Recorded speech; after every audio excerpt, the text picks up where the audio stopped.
friends. This is Jesse Juarez, president of the Rotary Club of sunny Seaside, California. You're watching a presentation which was recorded live at one of our club meetings. Seaside Rotary meets twice a month via Zoom. Our meetings feature dynamic presentations by many of the movers and shakers that make Monterey County such a vibrant and hardworking community. If you'd like to join a meeting or learn more about Rotary and the work that we do, you can reach out to Seaside Rotary Club at gmail.com. Again, that's Seaside Rotary Club at gmail.com.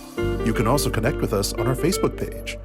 As always, don't forget to like and subscribe to this channel for more dynamic content.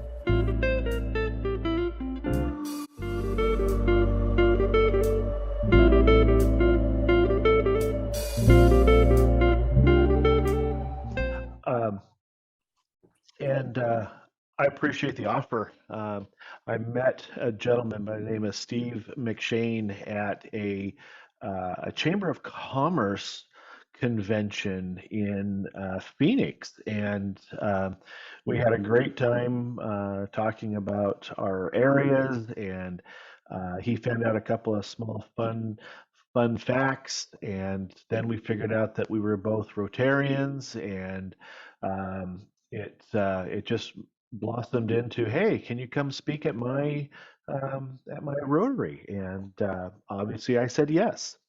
So just a little bit of fun facts that I have found in working with Seaside, Oregon. There are actually, I have been able to find 7 Seasides in the U.S. And I found them from South Carolina, of course, Oregon, North Carolina, New York, that's actually or I should say, yeah, that may be Seaside Heights. Um, Florida is another big one, Connecticut, and of course, California. Um, Out of those 7, daily, I get a call from somebody looking for Seaside, California, and Seaside, Florida. Almost monthly, I get a business sign up to be a member of the chamber from Seaside, California, who goes through our online portal and they go all the way through and they pay, and then they figured out, wait a minute, that's not Seaside, California. We're talking, so we're actually building in one more question within that online registration system that just questions: are you really looking for Seaside, Oregon? It's enough of a challenge that the question is necessary. So I know very little about your area. I am a true Oregonian, born and raised here. I grew up in the Portland metro area, but I was born in the southern Oregon coast in a little city called Gold Beach. And later in my life, I found myself the opportunity to move to Seaside, Oregon, with at that time the Fortune 300 company that I was working for. Found a community I love. I think you all understand what a small community means, and truly. What a coastal community means. There is a difference between a small community and a small coastal community.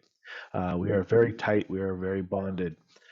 The the company that I was working for wanted to move me somewhere else within the U.S., and I made the choice that I would stay. And with that choice, I ended up being offered a job at the Chamber of Commerce.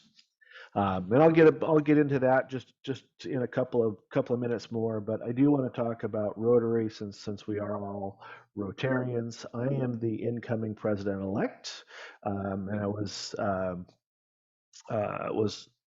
honored to be a part of our what we call the Northwest Pets. I'm assuming that you have something similar to that. And unfortunately, This year, Northwest Pets was again on Zoom. So I wasn't able to be in the room and meet some new people, but there are a few connections that I was able to make via the Zoom. We started this last Friday night at about 6 p.m. and stayed on until about 10 p.m. and then all day Saturday from 9 a.m. until probably closer to 10 p.m. and Sunday for about half of the day. So it was quite a journey and wonderful education. I've been a Rotarian now for about 7 years in three different clubs. Um, Thought I knew a lot about Rotary. What I found out is I know very little about Rotary. And there is a lot of arms and a lot of moving pieces. So I'm very, very proud to be a part and quite um, uh, energized to learn. I think as leaders, if we're able to learn something and then help educate and bring the rest of our club along, I think that's our number one goal, especially coming um, off of the last couple of years where we've all learned something new. We've all learned how to sit on these meetings and be present. And what's really great is like John, he's able to meet in different meetings, and he can do that via Zoom, which in the past years he would have had to jump in his car and drive. Maybe that's not even an option. Uh, so it really has opened up doors that we probably would have never thought about walking through. Uh, with that, do I have the option to share my screen? Absolutely. Okay, Yeah, I just checked that box there, so you should be good to go. great. So I'm going to go ahead and share my screen with you. What I'm sharing Brian, with if I you? could ask a question real quick, where Oh, would of course. your Midwest or your Northwest pets have been had it been in person? It would have been in Tacoma, Washington. And one of the main reasons that we did not meet in person was a lot of our Northwest region is Canada. And right now, travel across the borders is still a challenge. Yep. I think that was the deciding factor. Um, so, um, yeah.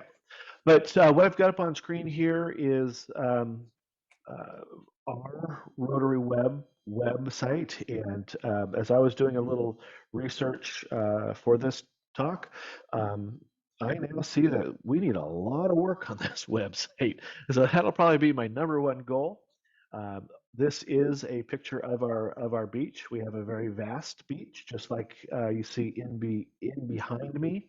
Um, we our boardwalk is about 1.5 miles long. Our beach itself is probably closer to three miles long. Um, but um, we do have a very active Rotary group. Our endowment for educational scholarships is just over $1 million. And so we have a very robust um, give to our youth and are quite engaged um, with our school system. We're also quite engaged with our international. One of our members, Stuart, is actually right now in, I believe he's in I always say it wrong. Uganda, I believe is where, and he's working on some bathroom projects. That's something that he's been doing for years. Again, we have a very robust partnership with at least 6 other Rotary clubs in our district and across the U.S. that help fund that international scale. Um, and then let's go into leadership right now. And what I've seen here, hopefully this will change. Um, This is about 2 years old. So Ashley Flukinger is our current president, and I should be listed here as the president-elect. And pretty much everybody else stays the same. Skylar Archibald is our regional and really does a fantastic job for us. Some of the events that we run here are, I guess this is we replaced an in-person event with a party in your PJs on Zoom, and that would have typically been a in-person auction and just a real fun atmosphere that typically has a theme, but just like everybody else, we pivoted and did very well with this. Without the overhead of an actual venue, we really actually um, we made more money than we ever had. So it was something that we might actually keep some form of this uh, going forward. In my professional life, I work at the Chamber of Commerce. I'm happy to say I'm the CEO. We are a very lean and very productive staff. We were a staff of 2 up until yesterday, and now we're a staff of 3. We hired a new person who's starting in March 1st, and I'm really excited about that. We just finished up with our. Can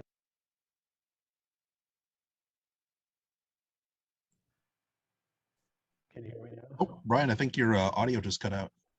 It did. When I'm turning my phone off because when my phone rings, the headpiece picks up. Um, so, all right, that should take care of that problem. Uh, Uh, all good? All right. So we just finished up our annual awards with the Seaside Chamber of Commerce. This year's theme was Once Upon a Time in Seaside.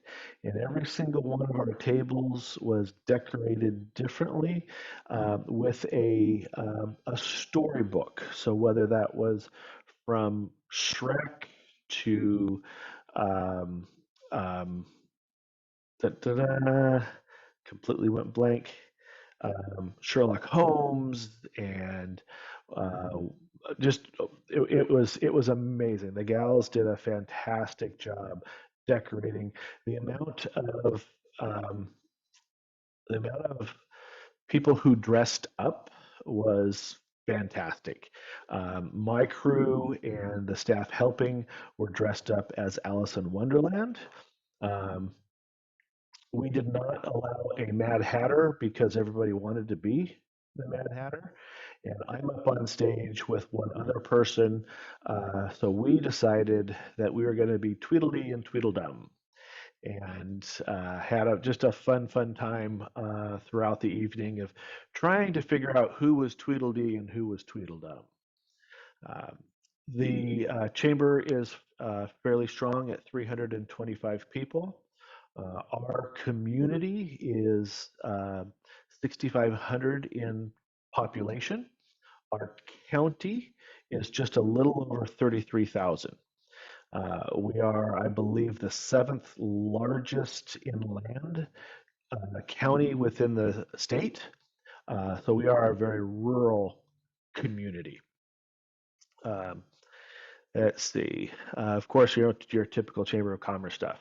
But one thing that Shane kind of caught and was very interested in was that we actually have the world's second largest beach volleyball event in Seaside, Oregon. In behind me here, you see this nice big beach, but we have which will be the 40th annual this coming August Seaside Beach Volleyball event. And this attracts upwards to 10 to 12,000 people a day. We put over 180 courts on our beach at one time. We have, if you think of the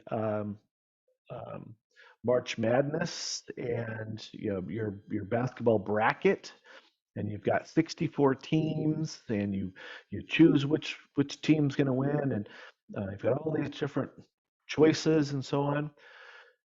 We have 62 brackets of 64 teams. So, and then we have a couple of brackets that actually go upwards to 128 teams. It is a huge task to run this event. It's become, I believe, my favorite thing to do, because it is just so much fun. The volleyball athlete is incredible. As you can see, we span the beach here. I've got some more photos to show you, but I'll just jump into the gallery here. We Let me know if is there a video lag on this, or is it popping up fairly quickly? No, it's actually coming up pretty quickly there. Great. So here's just a couple of quick shots here showing you. We have a center court, and I'll show you this more. We actually bring in heavy equipment to move the sand and create berms for our grandstands. Um, and our event ends up being almost 3/4 of a mile wide. You doing the full 100, and actually it'd be 186 courts. This year we're looking at doing 200 courts. The number one event in the world is in Bibione, Italy, and they have over 300. They will be number one for as long as they want to be. I'm not going that big. Um, Let me just we have a lot of professional athletes. Actually, this gentleman here is a Olympian, and he comes back and plays as much as possible if it fits on his schedule. There is a pro beach volleyball league. It's called the AVP, the Association of Volleyball Players. They are a sponsor of ours, but we are a grassroots tournament, meaning this is open to everybody. Here's a bit of an aerial shot of how the center court um, plays out. So we've got all this play all the way around, and then in the center is where our main finals are. Our purse is just over $25,000 for the center court. Um, Overall, in cash and prizes, we give out just over $260,000 worth of value from volleyballs, bags, medals, cash, and so on.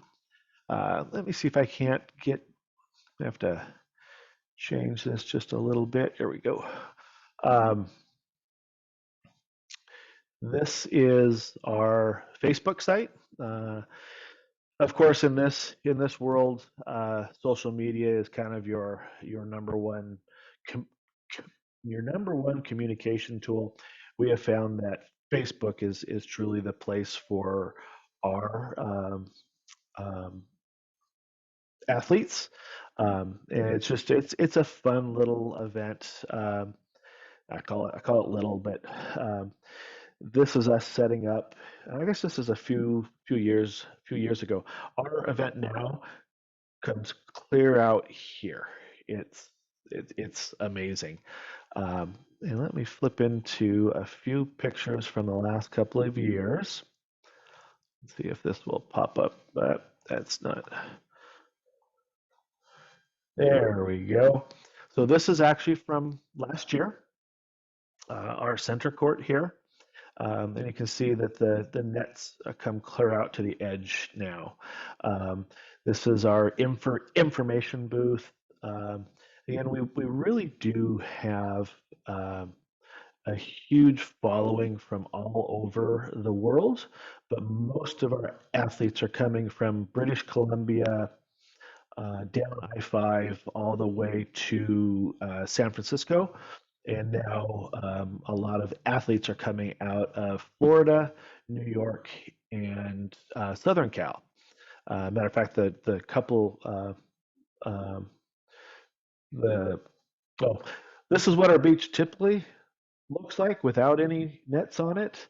And as we start to build, we have to put in each and every one of these poles. So when you have over 180 courts, you have over, you know, almost 400 poles you have to put in the ground. We do all the poles in one day. We have it set up that we're able to have a surveying company come in, measure it out, drop all the flags. The next crew comes in with uh, a skidster type system, drills the holes. Right in behind them is another crew that's putting poles in. And then if we can that same day, we hang nets. Otherwise, we do that the next day. Logistically, it's nuts. The amount of water that we go through is amazing. We have moved into more of a sustainable system. So this company here, Waiakea, they manufacture their bottles with more recycled materials than any other water company. And then also their plastic is degradable. I don't know the correct term, but if left out in the sun, it will decompose by itself. If it's buried, it will not. And then we also have hydration stations throughout the beach. Keeping it clean, keeping it sustainable is huge for us. The event does include youth. So we have players that are 10 years old, and we have players that are, I guess, the oldest last year was 68 years old. We have a division for just about everybody. Because we're 40 years old, it is very common for us to have first and second generation of athletes playing at the same time, if not together. So mom and daughter, mom and son, dad and daughter, dad and son. Um, and we're also right at the precipice of having three generations playing on the beach at one time. We've moved our event from being a fun adult come have a beer and play to a family atmosphere, and it's really benefited our city a lot. This doesn't really show you scale, but if you look at this gentleman here, you can see that the top of this berm is probably closer to 8, 9 feet tall. But as it drops down, it's truly about 15 feet tall because we dig that center court down some. But we create that opportunity for people just to bring their chairs. It's a free event for people to come watch. If you want to pay, or if you want to play, then yes, you have to pay. Our center court's a little bit busy right now. We are um, buttoning this up, making it look better. Last year we brought in live streaming, and that was a huge win. So a lot of our brands really want that option back. Um, Everybody in a bright colored shirt are our staff. Most of these people are volunteers, which really helps fund the event. Um, Grocery Outlet and Wilson are our two major sponsors on a national level. They have found that being a part of our event um, is valuable not only in Oregon and Washington, but across the U.S. So it's really they've really stepped up. What I personally like about this event is the amount of interaction between the ages. So right here, you see a lot of adults standing around, and a lot of these guys, a lot of these people, like these two here, they're professional athletes that play throughout the world. They come to our event because they love the culture. And when they come to our event, yes, they play, and yes, they have fun, and they're very competitive. But in between their matches, they have found that they enjoy going out and watching the youth play. And then after a youth are done with their match, they will give some pointers and work with that youth to be better athletes, to talk about their game. And it's something that I've connected with in especially within a Rotary mindset where we're always helping. We're always looking for where we can do better or be a part of something. Without asking, these athletes are doing it naturally. Uh, we do have some fantastic play. These guys get so much air jumping off of a beach. I have no idea how they do it.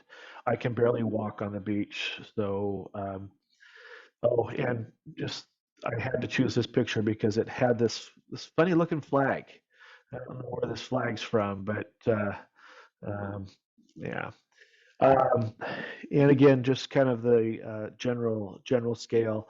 The ocean right out in the backdrop gives just a wonderful setting in the evenings, and really brings together. This is myself and my main crew. Yes, I may be the person with the most amount of walkie-talkies, but that doesn't mean that I run the event. I write the checks, I make the final word, but these three gentlemen here are truly the brains behind our successful event. Um, so with that, sorry, I lost my phone, so I don't know what time frame I'm on. Am I overtime or undertime or? Oh, well, right now it's 12:36. I think you're pretty good for time. I think we'll Okay, probably start with the Q&A session. sure, perfect. You want me to? I'm going to do a stop share. Is that okay? Oh, absolutely. All right. How's that? All right. Well, well, well, Brian, thank you so much for sharing that. Really incredible, the scale of this event. And, it's funny that you were talking about this because yesterday I was talking to one of my coworkers here at the Boys and Girls Clubs and mentioning that we were going to have yourself from Seaside, Oregon on our call today. And she mentioned, oh yeah, Seaside, Oregon. Yeah, I played in a volleyball tournament there like years ago. So the reach this event has is really, really incredible. For the questions, I did see one question in the chat box window, and I have some myself regarding this event, regarding your Rotary Club. Let's see. Um, I know you touched on this a little bit, where is Seaside, Oregon, and what is the population? How many members do you have, and what are some of your projects? You betcha. So we are in the northwest corner of Seaside, and so we're just below Washington, about 20 minutes from the border. And there's a small city called Astoria right above us. You may have seen a movie that they filmed there called The Goonies. If anybody's, yeah. Nice. Yeah, but actually, Goonies was filmed more just behind this rock that's right behind my head here in Cannon Beach. So our city is about 6,500 people. Um, our Rotary Club has 42 active members and around 60 members total. Our major projects really revolve around education, whether that be scholarship programs or not encyclopedia, but dictionaries. We also help in the holiday time. We have a toy drive and serve about 200 to 250 families a year within the toy drive. And then internationally, we are working on a couple of projects that are dealing with clean water and bathrooms. And that's actually where one of our members is right now in Uganda. And I'm saying that wrong, but I always pronounce it wrong. Yeah, so it's we have a very active club. But one thing that we found that we really like as a club is rather than meeting weekly, we still meet 3 times a month. So, but 1 week a month, we have a complete social event. So we meet at a different restaurant or go bowling or something, and um, that takes it meets the same standard as a meeting, but it really has given us the opportunity to get to know people on a little different level, a little more personable, and it also allows us to invite friends and family. We're finding more and more opportunity to invite new members to that social function rather than bringing them straight into a sit-down meeting. Uh, yeah. Well, that sounds amazing. One question: how did the pandemic affect your club? Say, meeting in person, was that halted briefly, or how did that affect it? So we immediately went into just what we're doing now, Zoom, and the initial, I'm a bit of a tech gadget guy, so I was able to put this together fairly quick for us, and then I met with the individuals who were having challenges learning what Zoom was, and I met with them so that they felt comfortable logging in and how to mute, unmute, the basic functions. So we went from meetings that had um, probably averaged 38 people in attendance prior, down to about 22 in attendance. Um, and then Oregon we kind of came out of it a little bit for a couple of months, and we have a convention center in my city, and they had just gone through a remodel with a whole new uh, offerings of video gear. So I was able to work with the convention center. We were able to meet there for free, and then we used a hybrid of my tools and their tools to create a interactive hybrid meeting. So anybody on Zoom could hear anybody in the audience speaking and vice versa. And then we had two big screens that the audience in person could see everybody on Zoom. So it really worked well. Right now, we're in that same model, just in a different location. We are using a system called a Poly, is it Poly, I believe. And what that is if you have a camera sitting above your computer right now, it looks real similar to that, but it's 2.5 feet wide, has a camera in the center and speakers, and then it follows the audio. So if you are in a meeting setting, whatever audio is the loudest, the camera will actually zoom to that area and moves. It's about a $3,000 system. We're very, very lucky that our Parks and Recreation has a room that we can meet right now for free. We don't have food, we don't have an actual meal. That will come back, but they own and allow us to use the Poly system, and that's been a huge benefit for us. Well, Brian, that really sounds incredible. I would love to learn more about that system. I would say that it's probably out of the budget of our of our club, but man, I'd love to learn more about that and see that as a possible long-term solution. That sounds very cool. Mhm. One question, you mentioned that early in your presentation, you have an endowment for education that's over $1 million. How did you guys get to that? Lots of hard work from people before me. Probably, I'm going to say more than 15 years ago, it became a focus for our club. And there were at least 6 individuals coming out of the education industry for a career, and it was their goal to help fund and finance youth with challenges. And our community has a lot of youth with challenges. Over the years, that has just continued to grow and grow, and we have had more, probably in the last 7 to 8 years. Um, I know that we've had at least 6 um, generous donations by um, after someone passed away. I'm sorry, I've missed the term. The Possibly a legacy giving? it is. It was through their will. And so we've had a couple of people.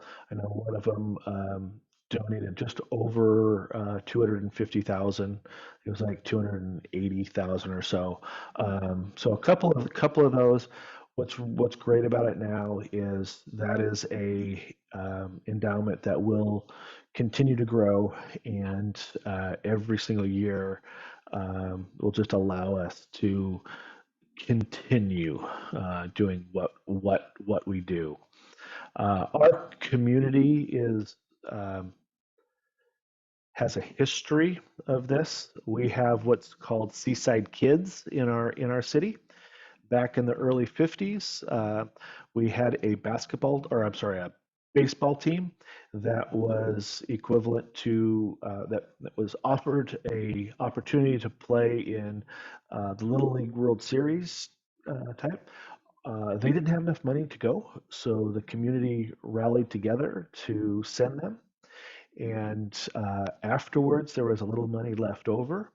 That small pot of money has now grown into an organization that if you are a youth and enrolled or live in the city of Seaside, Cannon Beach, Deer Heart, you play sports for free. There are no fees. And it is an amazing organization that uh, really it just shows what kind of character our city has. So for our Rotary to be able to pretty much create the same type of funding um, was I won't say easy, but the idea was already in place. Well, I would just want to give kudos to the community of Seaside, Oregon, and to your Rotary Club for continuing that dedication to youth sports. It's a really, really incredible story. I'm glad to hear that tradition Yeah, is continuing. definitely. Well, it is 12:47, so I think we have Okay. time for maybe 1 or 2 more questions. Oh, I see someone raise their hand there. Yes. John, feel free to unmute yourself there.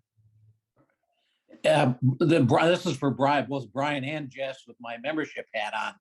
Well, I like the technology. Do you see Zoom being part of, or this kind of technology being part of Rotary? Should it be going forward? Should we embrace it? Should we have, hybrid meetings? What do you both see for the future of Rotary, and how to attract, to keep Rotary alive and, and fresh? How do you see technology helping or hindering that? Do you want to start, Jess?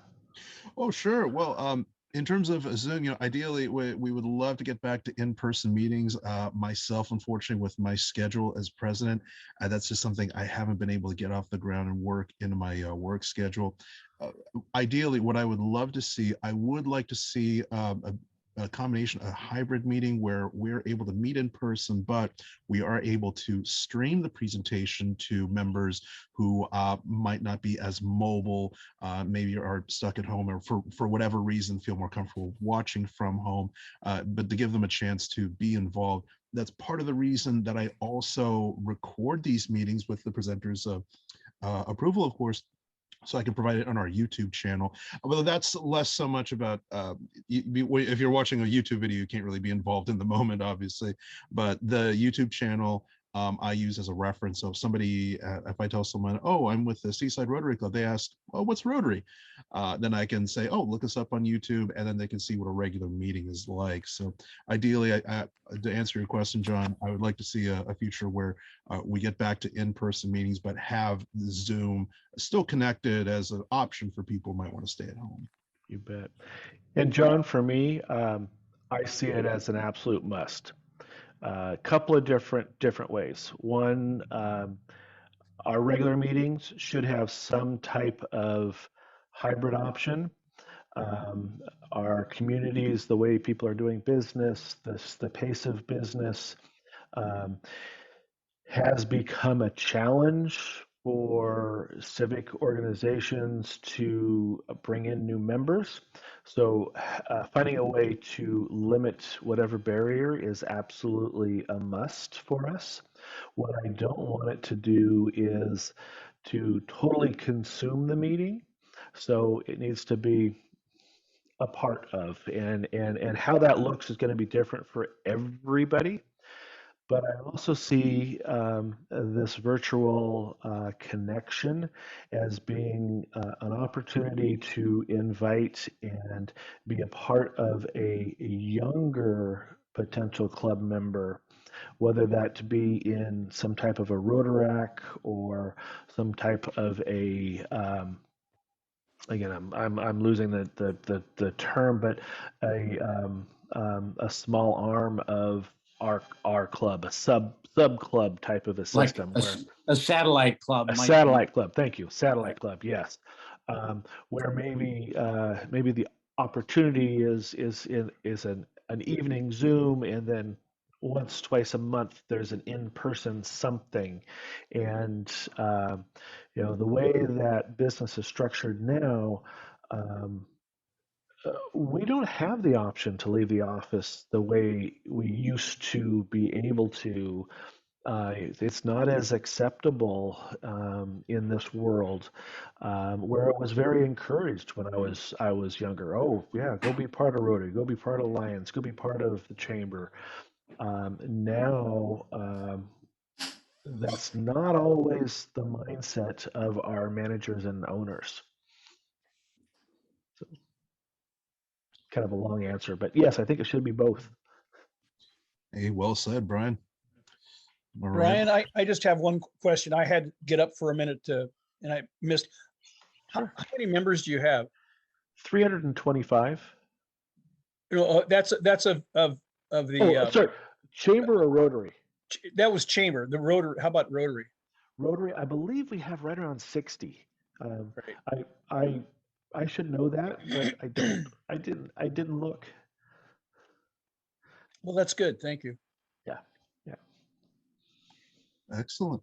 Well, everyone, it is 12:52, so I think we're getting toward the end of our presentation here. But Brian, I just want to say thank you so much for joining our club today, telling us more about your beautiful city, about these beautiful events going on, and all the hard work that your Rotary Club is doing. We salute you and your club and your community, continuing a really wonderful tradition there. So thank you for joining us today. Thank you, and I hope that we keep this communication open. I want to know what you guys are doing, and I hope that you guys want to know what we're doing. So we are from Seaside, right? Absolutely, Seaside strong. Yeah. All righty, everyone. Well, I'm going to go ahead and end the recording function now.